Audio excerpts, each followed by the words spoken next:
पापा जी गोल बानी जुआ खेले तले तू मोबाइल देखो कहाँ से गोड़ पोर के ओइलो हमर बेटा। तोर पापा जी दिन भर रात भर खाली जुआ खेलला के मारे घरे आवतानी आ लइको के नहीं की देखो तमर सड़ियो नहीं की लेके आल अभी छोट नियरा गल बा। चुपा हम बेटा मोबाइल देखो हमर राजा बेटा मोबाइल देखो। कहती है साड़ी ले आई सलाम साड़ी लेके आते हैं। चलो आज ले बनी आज ओकर देख के दिल खुश हो जाए। केने बाड़ू कथी कथी दिन भर चिल्लात रहे नी इहो रोग ना समझ में आवला कि हम लइका बड़ा से तो ओकनी ला ले साड़ी लिया देनी धर विमल जी के दुकान में से गागर चौक पर से ऐसने साड़ी पहनम हम ऐसन साड़ी ना पहनम है देखी पहले लइका के गोड़ फूट गल बा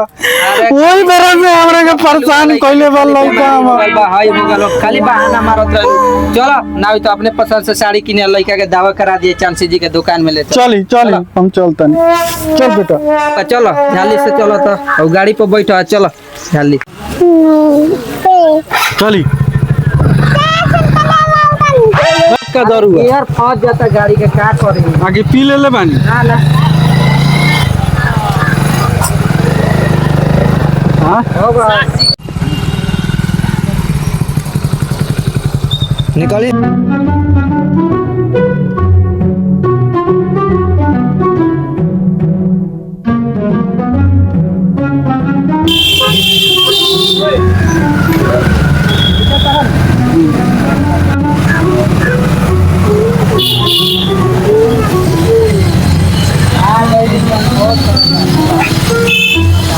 चलो चप्पल पहना था बेटा पापा जी के चले तो पापा जी के चले तो चलो बेटा ए भैया भाई 6000 के साड़ी है का हमार मरद 10,000 रुपया खाता से निकाल के लियाल बानी नीतीश कुमार भेजले बानी हमनी के मेहरारू सन के छठ पर्व करेला आ हमार मरद 10,000 के साड़ी किन के देले बानी कम से कम 6,000 के दिखाई हमरा के साड़ी भाई ना चाहिए हमरा साड़ी दिखाई तो 8,000 के भाई छोड़िया भाई बस 7500 के अच्छा भाई 8,000 के बाप रे हई लाइट वाला बा हमरा ये साड़ी चाहिए अब तारा पसंद जब पसंद नहीं भैया हई साड़ी पैक कर दी हमरा हई साड़ी ना चाहिए 100 रुपया के रही हई रउए दुकान के पर्ची है जोरा यानी मी का ना चली तनी हमरा के 6,000 के 8,000 के साड़ी दी हम धरी आ चली लइकवा के चांसी के दुकान में इलाज करवा दी। चलो चलो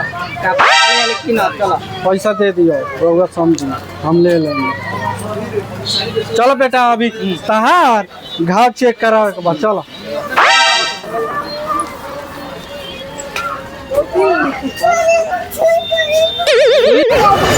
बेटा चप्पल पहन लो चप्पल पहनो तो